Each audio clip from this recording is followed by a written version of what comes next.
Are you serious? Are you serious? Folks, John Bolton, the former United Nations ambassador for the United States, has spoken, and the headline is very clear.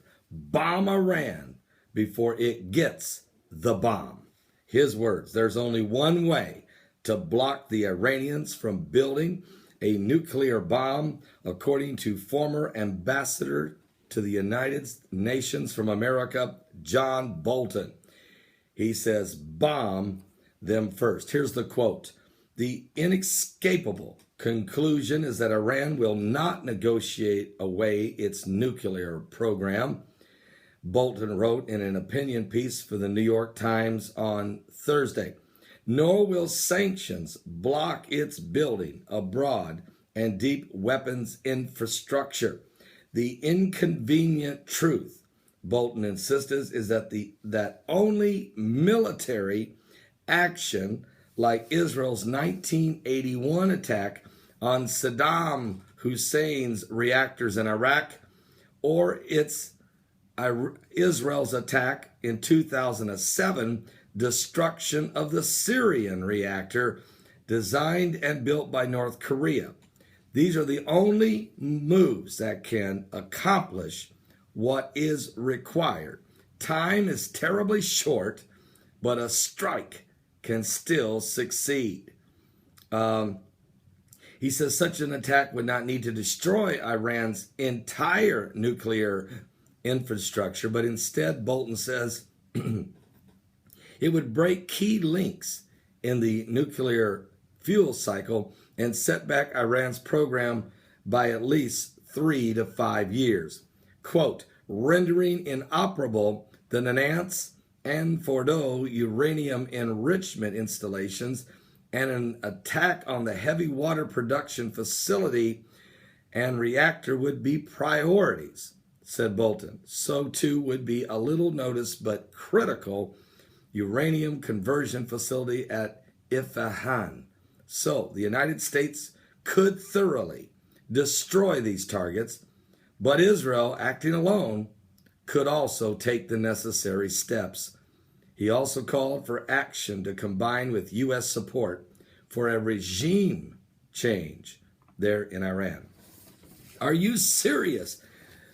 It's going to get intense. Now, you guys know I was in Jerusalem back in May of 2013, in which I had a dream in which I seen Iran and bombing Iran and Russia, bombing parts of Israel in Haifa, Tel Aviv, and in Jerusalem.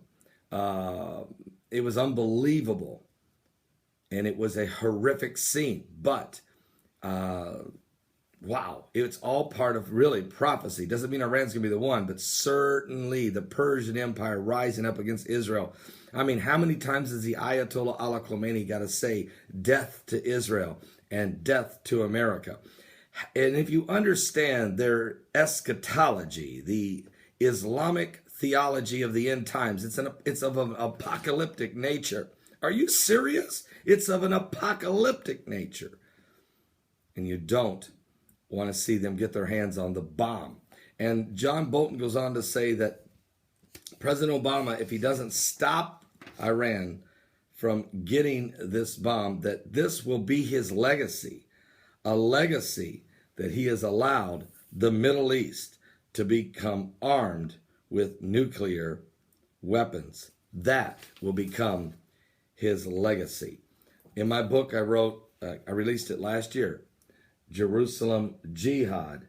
This is why it is a jihad for Jerusalem. It is a confrontation for the Temple Mount. It is part of the biblical prophetic words spoken, of course, in Zechariah chapter 14. Jesus refers to the armies compassed around Israel in the Gospels of Matthew and in Mark and in Luke. Certainly, we can see the apocalyptic signs all around, and David warned of a Psalms 83 war. Also, Ezekiel warned of the great battle of Gog and Magog in Ezekiel 38 and 39. so we can see everything, the pieces of the puzzle are all on the table, and we're living in the last days. Are you saved? Because it's going to get very, very, very intense. Maybe right in the city, in the home where you live. Give your life to Jesus Christ. We're running out of time. He's coming soon.